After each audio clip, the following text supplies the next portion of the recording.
I sat there, staring at the photo album I had meticulously put together over the past 3 weeks, now discarded on the table like a worthless object. James, my husband, had shoved it aside without even glancing at it for more than 3 seconds.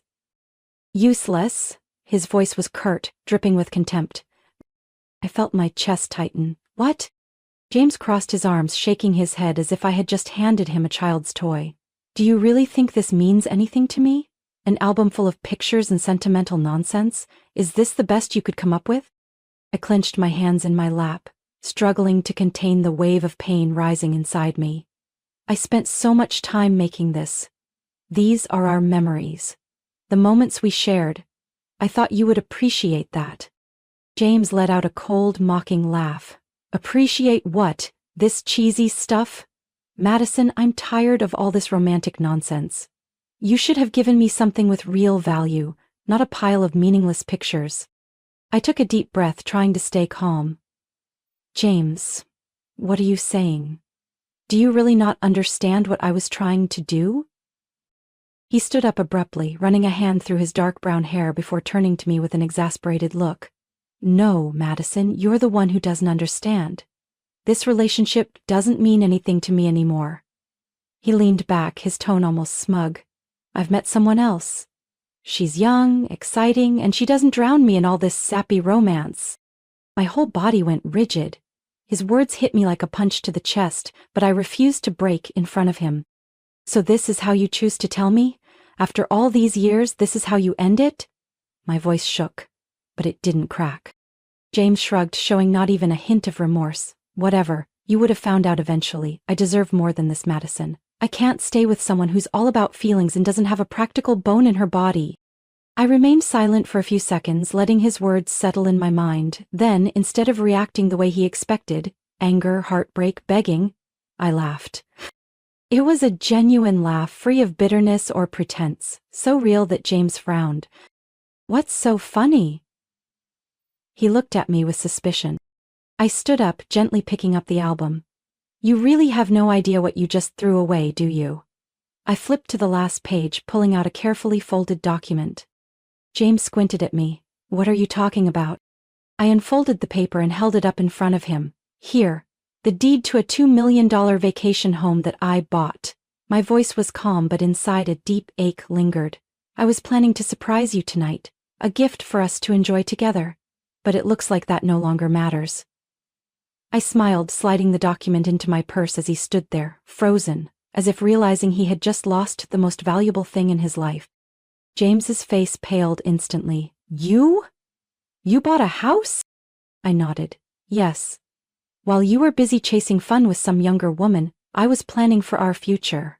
I thought we wanted the same things, but I guess I was wrong. James opened his mouth as if to argue, but then hesitated. His gaze drifted to the album on the table, as if trying to process how he had let all of this slip through his fingers. Madison, you're overreacting. His voice wavered slightly, but I could hear the panic beneath it. This doesn't change anything. Amanda and I raised a hand, cutting him off. James, I don't care. I shook my head, my voice steady but firm. You can go be with Amanda, enjoy your exciting life. As for me, I'm going to live mine, without you in it. I turned away, leaving the living room and walking into the bedroom we once shared. Behind me, James remained frozen, muttering useless justifications. I opened the closet, pulled out a small suitcase and started packing. With each neatly folded shirt, I felt a little lighter. The years I had spent trying to please a man who never truly valued me were finally coming to an end. When I walked back into the living room, James was standing near the door, still looking bewildered. Are you really leaving? He asked, as if he couldn't believe what was happening. I nodded, stepping past him without hesitation. Yes. James scowled. You're acting like a child, Madison. You're going to regret this. I paused at the doorway, glancing back at him one last time. Maybe. But at least I won't regret staying. Then I opened the door and walked out. The cool night air wrapped around me, carrying a sense of freedom I hadn't felt in years. And for the first time in a long time, I felt like I was finally reclaiming myself. I stepped out of the house, closing the door behind me without looking back. For the first time in years, I felt like I had truly taken control of an important decision, a decision not to please anyone else but to free myself. I drove straight to Vanessa's house, my best friend since college. She was the one person I knew wouldn't judge me or ask unnecessary questions. When I rang the doorbell, Vanessa opened the door almost immediately, her eyes scanning my face before raising an eyebrow. What did James do this time? I let out a long breath. Can I come in? Of course. She stepped aside, letting me in. It took me less than 5 minutes to recount everything.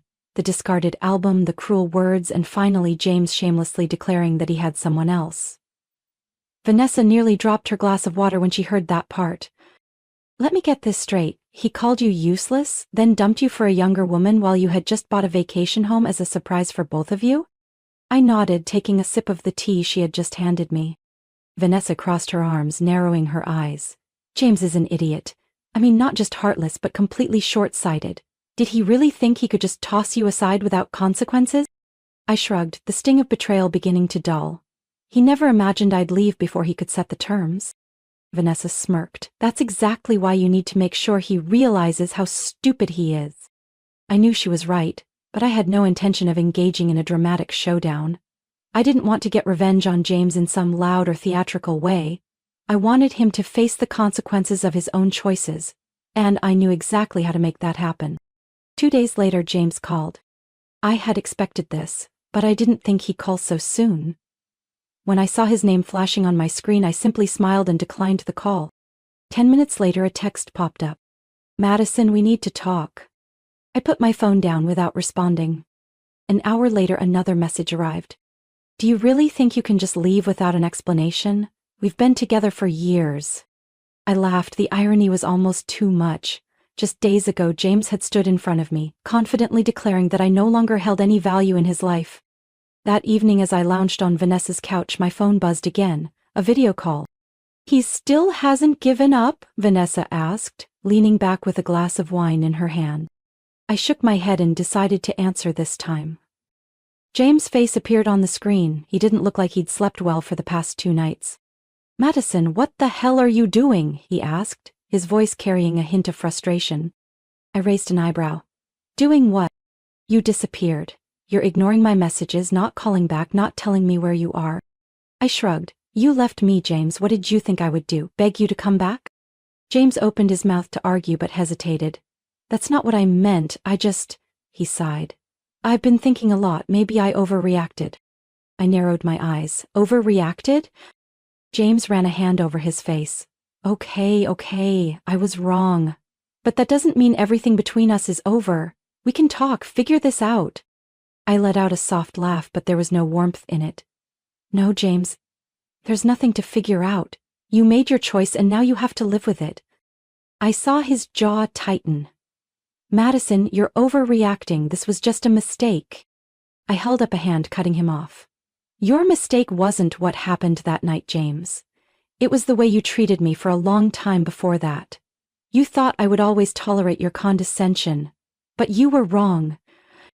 His expression shifted from frustration to something closer to panic. Madison, I slowly shook my head. There's nothing left to say. I hung up, leaving James to drown in his own chaos. Vanessa whistled, raising her glass. Flawless execution.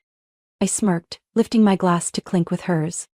I knew from this moment on James would realize that he hadn't just lost me, he had also lost the control he once thought he had, and I would never look back. Leaning back into the couch, I stared at my phone screen after the call ended. James wasn't going to give up easily. I knew him too well. A man as self-important as James couldn't stand the idea of losing something he had once taken for granted. But that was no longer my problem. Vanessa took a sip of her wine, her sharp eyes watching me over the rim of her glass. So, how long do you think it'll take before he tries to win you back? I shrugged. Not long. A week, maybe less. Then let him stew in it. Vanessa smirked, leaning back. I bet by the time he realizes you're no longer there to feed his ego, James will lose his mind. I didn't disagree. But I also had no interest in wasting my time predicting his next move. I had an entire life ahead of me to rebuild. 3 days later, while standing in line at a cafe near my old office, my phone buzzed again. No surprise, James. I didn't answer, but a text followed immediately after. Madison, I know you're angry, but you can't just ignore me like this. I sighed, turning off my screen. But before I could place my order, a familiar voice sounded behind me. Madison? I froze. Slowly turning around, I saw James standing there, wearing the same suit I had once picked out for him, though it looked more disheveled than usual. We need to talk. His voice was steady, but his eyes betrayed his unease. I crossed my arms. There's nothing to talk about. James frowned. I didn't think you'd actually cut me off like this. You won't even answer my texts. I let out a dry chuckle. You made it very clear you didn't need me, James. I'm just helping you make that a reality. His jaw tightened. I was wrong. I raised an eyebrow, unsurprised. Oh, really? James nodded, the sharpness in his gaze fading, replaced by something that almost looked like worry. Amanda isn't who I thought she was. I tilted my head, pretending to think. Let me guess. She doesn't take care of you like I did. She doesn't remind you to schedule your checkups. She doesn't remember what you like to eat. And most importantly, she doesn't have a vacation home to gift you. James's face paled. I smiled. You've figured it out now, haven't you, James? It was never about wanting a partner. You just wanted someone to orbit around you, doing everything for you without asking for anything in return. James opened his mouth, but I held up a hand. Don't bother making excuses, I don't care. Turning on my heel, I walked out of the cafe, leaving James standing there with the expression of a man who had just realized he had lost everything he once thought would always belong to him. That night I returned to Vanessa's apartment, sinking into the couch with a feeling of relief, unlike anything I had felt before. I was right, wasn't I? Vanessa asked, scrolling through her phone. More than right, I laughed. James hit a reality check. She whistled. What did he do? Admitted that Amanda wasn't who he thought she was. Vanessa burst out laughing. Let me guess. She was only interested in the flashy appeal, and once James had nothing worth holding on to, she bailed. I nodded. I had no intention of wasting another second on him. Vanessa tossed a pillow at me. And you don't have to. You've come this far, and I'm damn proud of you. I smiled, warmth spreading through my chest. 2 weeks later, I received a call from my lawyer. I've reviewed the documents. With the financial records and marital status evidence, Madison, you have a strong advantage in the divorce proceedings.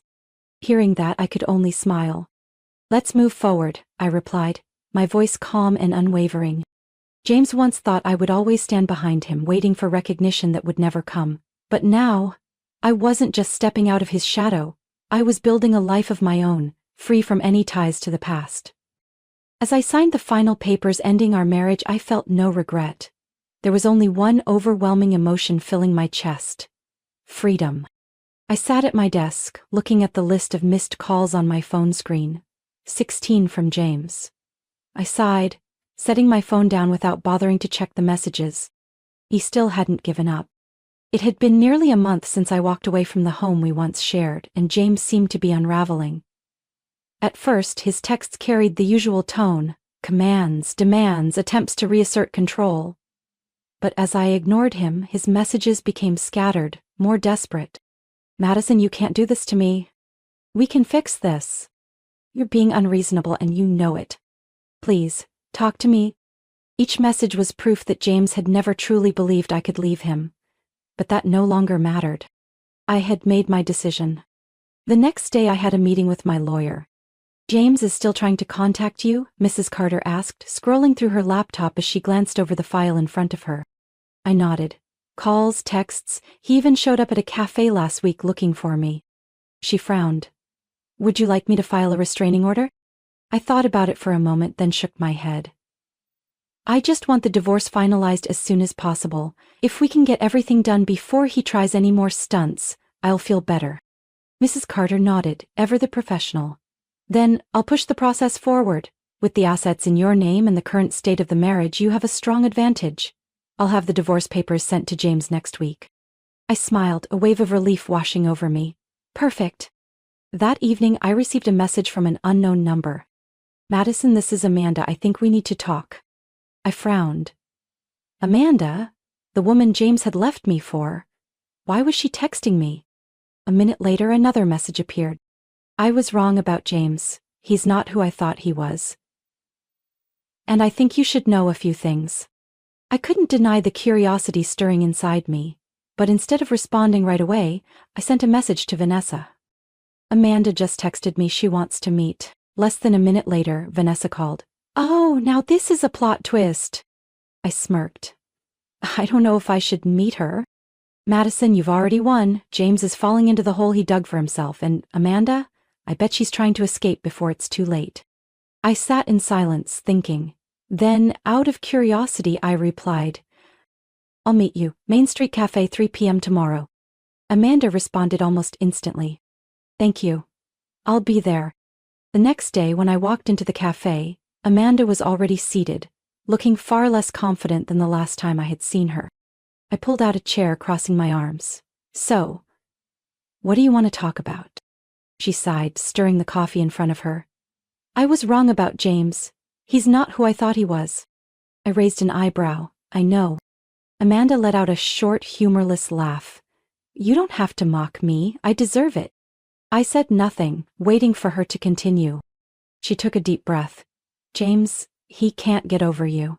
He says he regrets everything, that leaving you was the biggest mistake of his life." I shrugged.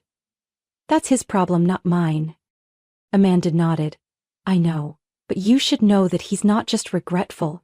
He's trying to find a way to get you back." I stared at her. "What do you mean?" Amanda tightened her grip around her coffee cup.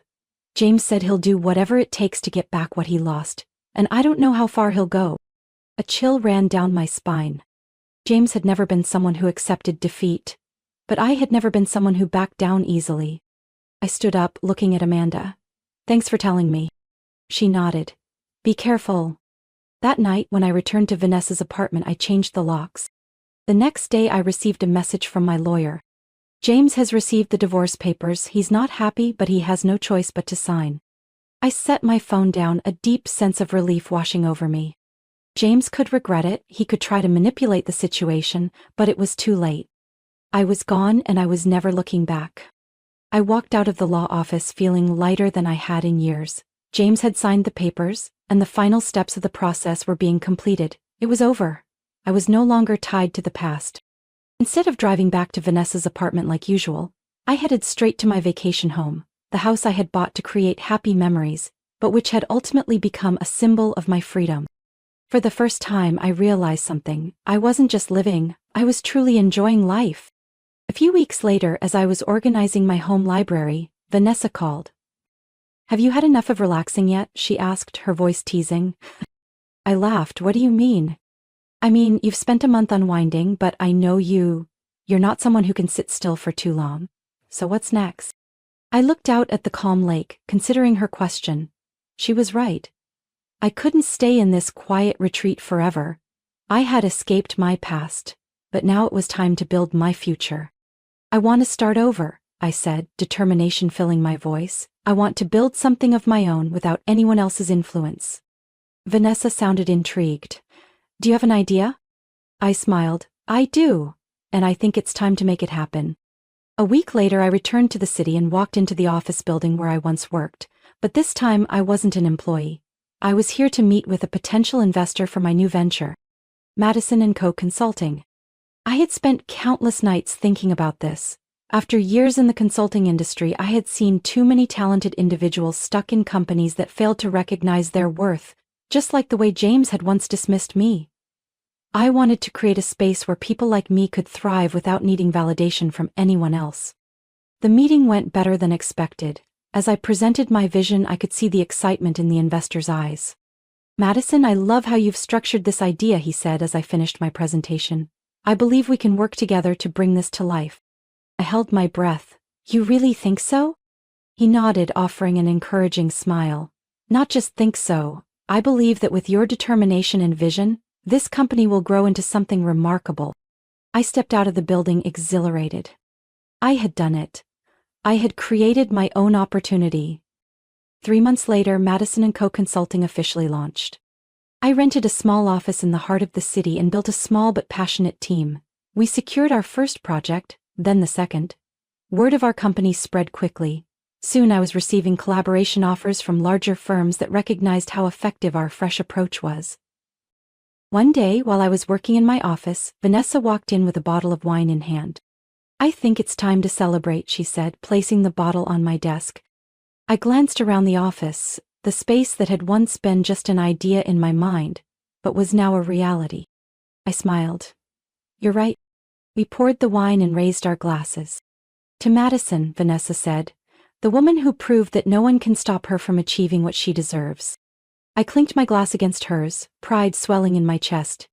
It had taken me years to realize that I didn't need anyone else to validate my worth. I was no longer the woman who silently endured. Sitting in my office, I absent-mindedly scrolled my phone. A new notification popped up, a message from James. I sighed, setting my phone down without opening it. Ever since I walked away and started my own company, James had been relentless in trying to reach me. Calls I refused to answer, messages I ignored. At first, he tried to act indifferent, using the same familiar tone of someone who still believed he had control. "Madison, we should meet. You know I'm not a bad guy, right?" But when I didn't respond, the messages grew longer, more desperate. I was wrong. "But you can't just shut me out like this." The last time I saw James was 3 weeks ago when I accidentally ran into him at a business event. He looked worn down. His once neatly styled hair was now unkempt and his suit no longer pressed to perfection. When he saw me, James opened his mouth as if to say something, but I simply offered a polite smile and walked away. I was far beyond the days of caring what James thought. One late afternoon, as I was reviewing the latest project list for Madison & Co. Consulting, an unexpected email appeared in my inbox. Speaking invitation for the National Women's Leadership Conference. I frowned, opening the email. "Dear Madison, we have been following your journey and are deeply impressed by how you built your business after overcoming personal challenges. We believe your story could inspire thousands of women seeking the courage to change their lives. We would be honored to have you as the keynote speaker at this year's conference." I leaned back in my chair, reading the email again. They wanted me, a woman who had once been overlooked, cast aside, to stand before hundreds of people and share my story. I picked up my phone and dialed Vanessa. "I just got invited to speak at a conference." She let out an excited squeal. "Are you serious? Where? When?" "At the National Women's Leadership Conference. They want me to share my journey." I heard the creak of a chair on the other end of the line, followed by Vanessa's excited voice. "Madison, you cannot turn this down. You've done something incredible. Now it's time for you to tell that story." I took a deep breath. "I'll do it." The day of the speech arrived faster than I expected. As I stood backstage, peeking through the curtain at the packed auditorium, I felt my heart beat a little faster. I had once been a woman without a voice in my own life, and now, here I was, about to tell the world exactly who I was. The host stepped onto the stage, introducing me with an energetic voice. "And now please welcome to the stage, a woman who has overcome challenges to build her own success, Madison Evans." Applause filled the room as I stepped forward. I took a deep breath, looking out at the hundreds of faces waiting for me to speak. "And then," I began. "A year ago I thought my life revolved around making someone else happy. I lived the way he wanted me to, sacrificed my dreams for him, believing that if I just tried hard enough I would be valued. But then, I realized a simple truth. No one will ever value you if you don't value yourself first." The room fell silent, everyone listening intently. I used to be terrified at the thought of walking away from that marriage. I worried about the future, about the unknown. But the moment I decided to put myself first, everything began to change. I shared my journey from the day I left to rebuilding my career to the moment I realized I was truly free. When I walked out that door, I didn't know where I was going, but I knew I would never go back. And I have never once regretted that decision. I paused, scanning the audience. Today, I'm not here to tell a story about loss. I'm here to tell a story about rebirth. I lost a marriage, but I found myself. I lost someone who never deserved me, but I gained a life that I am proud of. The room erupted into applause. I smiled, feeling an overwhelming sense of pride and gratitude. At last, I had fully stepped out of James' shadow. That evening after the event, I returned to my vacation home. I sat on the wooden chair on my porch, watching the lake reflect the moonlight. My phone buzzed, a new message. I opened it. "James, I watched your speech. Madison, can we talk? I didn't think. I didn't hesitate. I deleted the message instantly. James was the past. And me? I was writing my own future. Madison's story isn't just about leaving a toxic marriage. It's a testament to the power of independence and self-worth. She didn't just reclaim herself, she built a better life and a career she's proud of. In reality, so many people stay in unhealthy relationships out of fear of change, but Madison proves that walking away isn't the end, it's the beginning. When we dare to put ourselves first, we don't just survive, we thrive. What do you think about Madison's journey? Do you relate to her decision? Share your thoughts in the comments, and don't forget to follow the channel for more inspiring stories about life, family, and the lessons that shape us.